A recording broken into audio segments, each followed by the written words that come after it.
ओम शांति। पुस्तक पठन श्रीमद् भगवत गीता रहस्य। लेखक सुधांशु शेखर मिश्र। षष्ठ अध्याय। परमात्मा तत्व। परमात्मा आदि अंत एवं मध्य रहित हेले मध्य रूपहीन नुहंती। केही केही तांको अरूप बोली कहती। जदि से रूपहीन तेबे जोगी जन किपरि तांको ज्ञान चक्षु द्वारा अनुभव करिपारिबे। आउ केतेक परमात्मा को निर्विशेष बा शून्य कहती। किंतु कौनसी शून्य बा निर्विशेष उपरे किपरि ध्यान करा जाय परिबो। तेणु परमात्मा निर्विशेष तथा सर्वव्यापक तत्व नुहंती। से एक एवं अद्वितीय अटंती। से मध्य परम पुरुष अति प्राचीन और समस्तଙ୍କ नियंत्रणकारी। से अणुठारू भी आहुरी सूक्ष्मतर। से समस्तଙ୍କର पालनकर्ता ମଧ୍ୟ। तांको स्थूल बुद्धि द्वारा जानी हुए नहीं। से समस्त प्रकार भौतिक धारणार ऊर्ध्वरे अवस्थित। से अचिंत्य अर्थात भौतिक जगतर ऊर्ध्वरे। भौतिक जगतर कौनसी जुक्तितर्क एवं दार्शनिक चिंताधारा द्वारा तांकर कल्पना करा जाय न पारे। से सूर्य सदृश स्वर्णिम रक्ताभ ज्योतिर्बिंदु स्वरूप। से सत् चित् आनंद स्वरूप। से अविद्या अर्थात भूत प्रकृतिर बहु ऊर्ध्वरे अवस्थित। परमात्मा को एही स्वरूप रे जे स्मरण करे तांको दिव्य पद प्राप्त हुए। कविं पुराणमनुशासित रमणरण्य समनुस्मरेच्चः सर्वस्य धातरम् अचिन्त्यं रूपमादित्यवर्णं तमसः परस्तात्। परमात्मा अचिंत्य तथा अणुठारू मध्य सूक्ष्मतर होइथिबारु से मध्य आत्मा मानक परि ज्योतिर्बिंदु स्वरूप अटंती। सेथिपाई तांको अभिवाच्य कुहाजाए। गुणरे से अत्यंत महनीय हेले हैं परिमाण रे से अति सूक्ष्म सूक्ष्माति सूक्ष्म बिंदु रूप अटंती। परमात्मा को एही रूपर बृहत प्रतिमा भारत रे शिवलिंग रूपरे मंदिर मानकरे पूजित हुए। आमर धार्मिक ग्रंथ समूहरे परमात्मा को ज्योतिर्मय अंड विद्युत पुरुष इत्यादि कहुଯାଇଛି। मनुस्मृति अनुसारे परमात्मा सृष्टि आरंभरे सहस्र सूर्य सम तेजस्वी एवं प्रकाशमान अंड रूपे प्रकटित होइथिले। तदंडमद्भवध्यामं सहस्रांशु समप्रभम। यजुर्वेद कहे जे विद्युत पुरुष सम परमात्मा को प्राकट्य परे निशेष कला आदिर प्रारंभ हैला। सर्वे निमशेषाच्चक्रे विद्युत पुरुषादधि। परमात्मा को स्वरूप को अत्यंत सुंदर काव्यिक शैली वर्णन करने को जाई शिव पुराण कहे ज्योतिर्लिंगम तदोत्मान मार्बये मध्ये अद्भुतम ज्वालामाला सहस्राढ्यम कालानलचयोपयम चयोपमं क्षयबुद्धि विकारमुक्त मादि मध्यन्तवर्जितम् अनुपम्यमनिदृष्ट्यं व्यक्त विश्वसंभावम्। अर्थात कलिजुगर अंत समय प्रलय काल एक अद्भुत ज्योतिर्लिंग प्रकट हेले। से प्रलयाग्नि समान ज्वालामाल अथवा तेजमय थिले।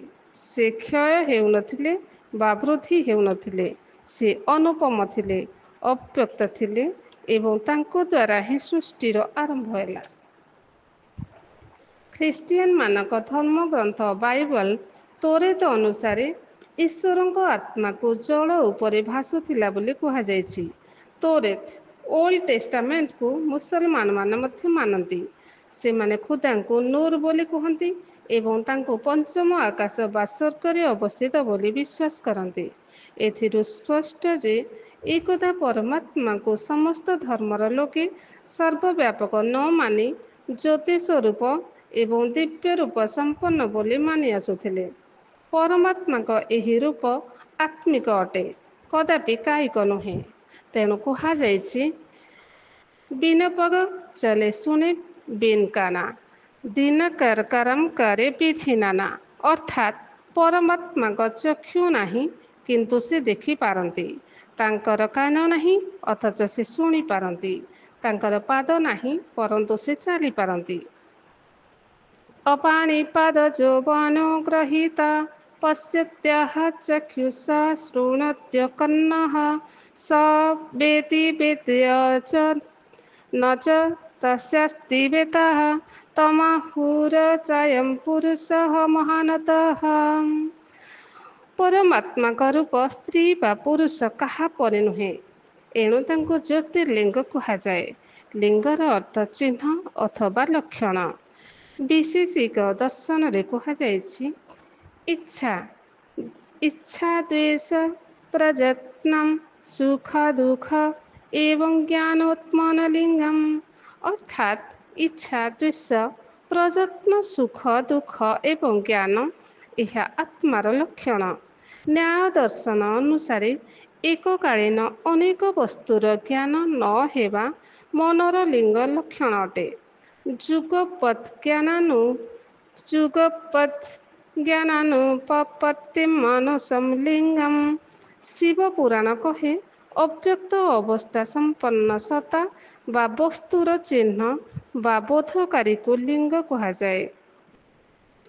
ଲିନାଥ ଗମକମ୍ ଚିହ୍ନମ୍ ଲିଙ୍ଗମିତ୍ୟଂ ଭିଧୀୟତେ। ଏହିପରି ପୌରାଣିକ ଗ୍ରନ୍ଥଗୁଡ଼ିକରେ ଲିଙ୍ଗ ଶବ୍ଦକୁ ଲକ୍ଷଣ ବା ଚିହ୍ନ ଅର୍ଥରେ ପ୍ରୟୋଗ କରାଯାଇଛି।